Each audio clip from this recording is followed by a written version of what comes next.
れって一人で乗るには免許いいんだっけ？ライセンスかなんかあんだっけ？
別に後で飲むときにいくらでもゴリゴリしてやるよ。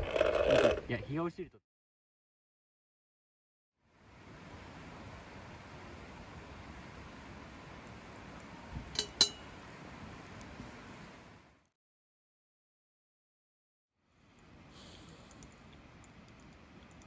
ちょっと薄くなったかも。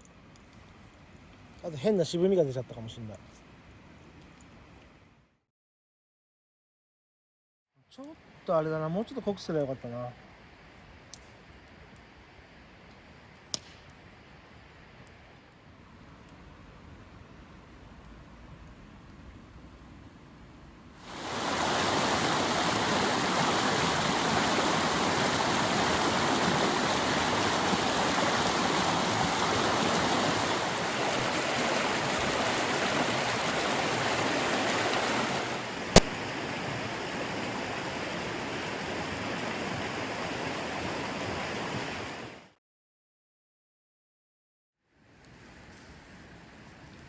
レッキーある？